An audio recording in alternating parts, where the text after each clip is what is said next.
جھاڑنے والے, ان کے مرنے کے بعد انہیں کوئی یاد نہیں کرتا, بلکہ کچھ لوگ تو یہ کہتے ہوں گے یار جان چھوٹ گئی یار, اتنا تنگ کرتا تھا, اتنا ستاتا تھا.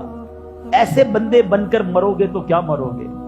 ایسے رہو کہ ساری دنیا سے آپ جتنے لوگ آپ سے ملے سب آپ سے محبت کرو, کسی کا خیال رکھو, کسی کی دعائیں لو, کسی کی خدمت کرو.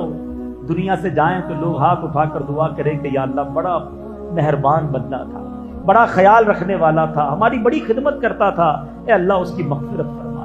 پیچھے لوگوں کی دعائیں تو ملے نا.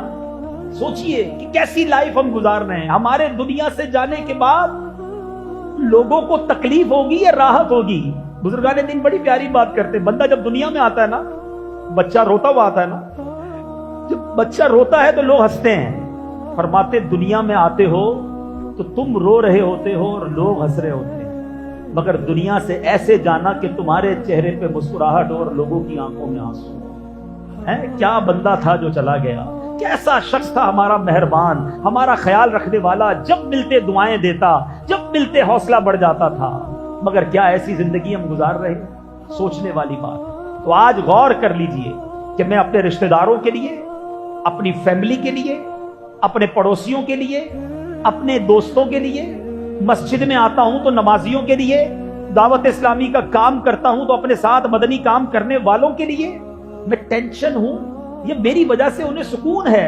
چیک کیجئے اپنے آپ کو, اور اگر واقعی آپ کو یہ احساس ہے کہ واقعی یار میری وجہ سے لوگ ہیں بڑی ٹینشن میں, تو اپنے انداز کو بدلیے, آسان ہو جائیے, نرم ہو جائیے, تکلیف دینے والے نہ بنیے.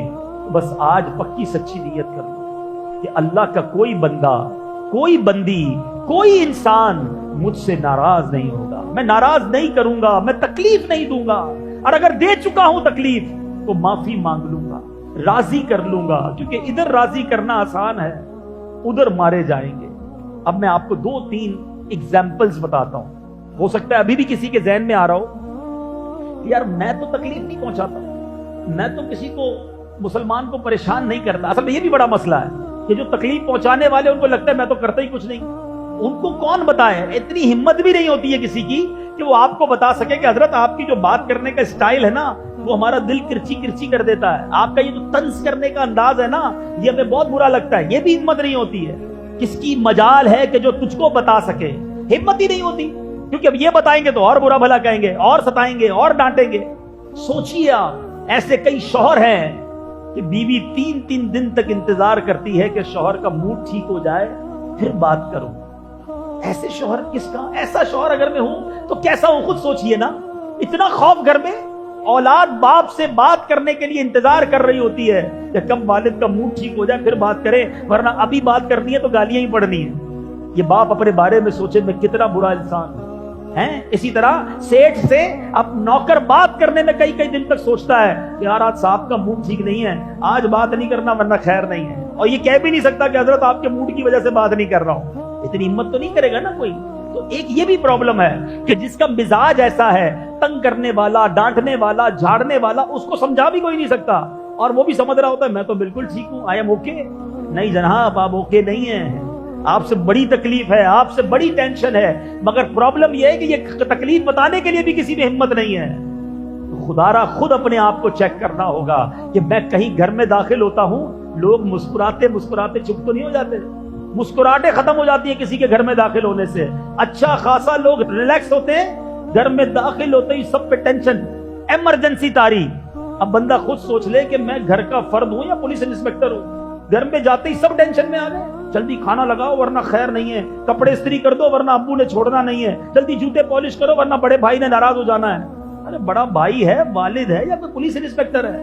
اپنے بارے میں سوچیں کہ میں جدھر جاتا ہوں لوگوں پر خوف طاری ہو جاتا ہے, وہ انسان اچھا نہیں ہے. آپ جدھر جائیں لوگوں کے چہروں پر مسکراہٹ آ جائے, کمفرٹ ہو جائے, آسانی محسوس ہو, گھر والے کہے ابو آ گئے, بھائی آ گیا ہے, ماں کہے میرا بیٹا آ گیا, ادھر تو سارے ٹینشن میں ہوتے ہیں. اپنے آپ کو چیک کیجیے. اور اب میں 2-3 ایگزامپل دے کر بیان کو ختم کرتا ہوں. مثال کے طور پہ, اب عادت ہے نا کسی کے گھر گئے, اور گھر گئے اور وہاں جا کر جناب کسی نے دعوت پر بلایا. ایک تو اس نے مہربانی کی, ہمیں بلایا, ہم کیا بنے؟ مہمان. مہمان کے آداب ہیں کہ جدھر بٹھائے ادھر بیٹھ جائیں، گھر میں کھانے میں عیب نہ نکالے، فرمائشیں نہ کرے، مگر ادھر ایسے مہمان ہیں کہ ان کو مہمان بنا لے، اب اپنی خیر نہیں ہے، کیونکہ گھر میں جاتی انہوں نے شروع ہو جانا ہے، یار ابھی تک وہی پرانے ہی صوفے ہیں، میں 5 سال پہلے آیا تھا تب بھی تم نے کلر کرنے کا کہا تھا، ابھی تک کلر نہیں کروایا، یار پنکھا تو دیکھو تمہارا کتنی آواز کر رہا ہے، باہر میں نے موٹر سائیکل کھڑی دیکھی ابھی تک وہی پھٹیچر موٹر سائیکل لے کے رکھی ہے۔ ارے بھائی بندہ بولے میں نے آپ کو کھانے کے لیے بلایا ہے، اپنے گھر کا انسپیکشن کے لیے نہیں بلایا۔ اچھا اب جب کھانا آیا تو نہیں یار میں تو چاول نہیں کھاتا، اب صاحب کے لیے روٹی ڈھونڈ کے لاؤ، میں تندور کی روٹی سے پرہیز کرتا ہوں، سلائس کھاتا ہوں، اب سلائس گھر میں نہیں ہے اس کے لیے سلائس لے کر آؤ، میں اچھا کولڈ ڈرنک کا انتظام نہیں ہے مگر پہلے ہی کہہ دیا میں تو ڈائٹ بوتل پیتا ہوں، چلو بھائی اب وہ شرمندہ بھگا رہا ہے کسی کو ڈائٹ بوتل، حالانکہ ہونا یہ چاہیے کہ جو دسترخوان پر آ گیا اس کے سوا کچھ نہ منگوائے، ہو سکتا ہے وہ گھر میں نہ ہو۔ ایک بار مجھے یاد ہے ایک صاحب نے، ہم کھانے پر بیٹھے تو میزبان سے کہا کہ ٹیشو پیپر لائیے گا، اچھا ہر بندہ سمجھتا ہے ہر گھر میں ٹیشو ہوگا، نہیں ہوتا، اس بیچارے نے شرم کے مارے باہر گیا، بچے کو پیسے نہیں، بیٹا جاؤ بھاگ کے جلدی سے ٹیشو پیپر لے کر آؤ۔ اب سوچیے آپ کی چھوٹی سی فرمائش نے اس کو شرمندہ کر دیا، یہ نہیں ہونا چاہیے۔ جو دسترخوان پر اگر پسند ہے تو کھا لیجیے، اگر آپ کا مزاج نہیں ہے، نبی پاک علیہ الصلوۃ والسلام کا انداز یہ ہوتا کہ کھانا پسند نہ ہوتا تو ہاتھ روک لیتے، عیب نہ نکالتے، لیکن آج کسی کو مہمان بنا لے، وہ مہمان میزبان کے لیے ٹینشن بن جاتا ہے، ایسا کیوں؟ حالانکہ یہاں تک لکھا کہ آپ کو جدھر بٹھائے ادھر بیٹھے، میزبان جہاں کہے نا حضور آپ اس صوفے پہ بیٹھ جائیں ادھر ہی بیٹھ جائیں، بندہ کہ نہیں ذرا میں ادھر بیٹھوں گا، کیا پتا اس کو وہاں نہ بٹھانا ہو، آپ کو وہاں بیٹھیں گے تو گھر کی بے پردگی ہونی ہو، وہ صوفے کا کور ہی پھٹا ہوا ہو، اس بیچارے نے اوپر چادر رکھی ہو، اپنا عیب چھپایا ہو، مگر آپ جا کر وہاں بیٹھ رہے ہیں۔ اپنی عادت بنائیں۔ اب بتائیے ہے بڑی باریک سی بات، مگر کیا ہم کسی کے مہمان بنتے وقت یہ خیال کرتے کہ اس کو ٹینشن نہ ہو؟ کوئی ڈیمانڈ نہیں ہونی چاہیے بالکل، اور آخر میں دعائیں دے کر آئے، عیب نکال کے نہ آئے۔ پرابلم یہ کچھ لوگوں کا کام ہی عیب نکالنا ہے، ان سے ہاتھ ملاؤ تو ایسا لگتا ہے کانٹا چبو دیتے ہیں، بندہ بولے نہ ہی ہاتھ ملاتا تو اچھا تھا یار، جب ملتے ہیں کوئی نہ کوئی طنز، کوئی نہ کوئی، کبھی امامہ نہ پہنو تو کہتے ہیں آج امامہ نہیں پہنا، کبھی امامہ پہنو تو یہ والے رنگ کا کیوں پہنا ہے یار، تم مسکراتے نہیں ہو، زیادہ مسکرائے تو ہر وقت مسکراتے رہتے ہو، بندہ بولے کروں کیا اس کے سامنے، اتنی ٹینشن، تو ایسے نہ بنے۔ کیا لوگوں میں خوبیاں نہیں ہوتی؟ ایک مثال بڑی پیاری ہمارے نگران شورا دیتے ہیں، 2 قسم کی مکھی ہوتی ہے، یاد رکھیے گا، ایک ہوتی ہے گھریلو مکھی اور ایک ہوتی ہے شہد کی مکھی، ٹھیک ہے نا؟ گھر میں بھی مکھیاں ہوتی ہیں، گھر کی مکھی کہاں بیٹھتی ہے؟ گھر کی مکھی ڈھونڈ کر گندگی پر بیٹھے گی، جدھر کچرا پڑا ہوگا نا، گھر کی مکھی ہاؤس فلائی ادھر ہی جا کے بیٹھے گی۔ آپ کا کبھی جسم میں کہیں زخم لگ جائے، وہ زخم پہ آ کر مکھی بیٹھے گی، گندگی پر ہی مکھی بیٹھے گی۔ اور شہد کی مکھی کہاں بیٹھتی ہے؟ پھولوں پہ جا کے۔ آپ بنے شہد کی مکھی، جس میں جو خوبی ہے اس کو بیان کریں، لوگ آپ سے خوش ہوں گے، یار آپ ماشاءاللہ بیان بڑا اچھا کریں، آپ مسکراتے بڑا اچھا ہیں، آپ کا امامہ بڑا پیارا ہے، یار آپ ماشاءاللہ میں نے دیکھا پابندی سے مسجد میں آتے ہیں، خوش ہوگا نا انسان، تعریف کرو گے تو۔ مسجد میں 5 وقت آتا ہے، اس کو کہیں گے لیٹ کیوں آتے ہو یار، ٹائم پہ آیا کرو، ارے آ تو رہا ہے اس میں بھی تمہیں پرابلم ہے، یعنی طنز ہی کرنا ہے، عیب ہی نکالنا ہے، تو پرابلم تمہارے اندر ہے کہ تمہیں نظر ہی عیب آتا ہے، تمہیں کوئی خوبی نظر نہیں آتی، اپنا علاج کرواؤ۔ لیکن آج پتہ ہی نہیں ہوتا، بس میں جاتے ہیں تو کسی مسافر کو تکلیف دے کر آ جاتے ہیں، کنڈکٹر سے لڑائی کر کے آ جاتے ہیں، کنڈکٹر اگر مجھے سن رہا ہے تو وہ مسافر کو برا بھلا کہہ رہا ہوتا ہے، مسافر کو تکلیف پہنچا دیتا ہے۔ ہر بندہ سوچے اگر کوئی پولیس والا بیٹھا ہے، پولیس والا نہ جانے روزانہ کتنوں کو تکلیف دیتا ہے، اسی طرح ہمیں اگر کوئی پولیس والا روک لے، چاہے غلطی ہماری ہے، ہم اس سے کس انداز میں بات کرتے ہیں، کس لہجے میں بات کرتے ہیں، کیا وہ انسان نہیں ہے؟ کیا ہمارے پاس یہ اختیار ہے کہ جتنی گالیاں دینا ہے دے دو، جتنا برا بھلا کہنا ہے کہہ دو؟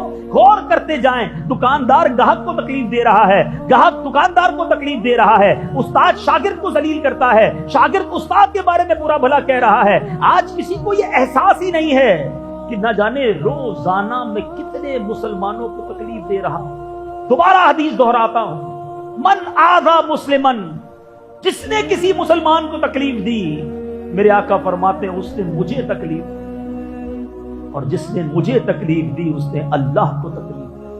کیسے جواب دیں گے؟ کدھر جائیں گے؟ ویسے ہی نیکیاں نہیں ہیں، ویسے ہی ثواب کرتے نہیں ہیں، ویسے ہی اعمال نہیں ہیں، اور اگر قیامت کے دن یہ سارے لوگ کھڑے ہو گئے، کہ یا اللہ اس نے گالی دی تھی، اے اللہ اس نے ظلم کیا تھا، مولا اس نے مال دبایا تھا، اے اللہ اس نے مجھے سب کے سامنے ذلیل کیا تھا، اے رب اس نے میری زمین دبا لی، یہ مجھے سب کے سامنے ستاتا تھا.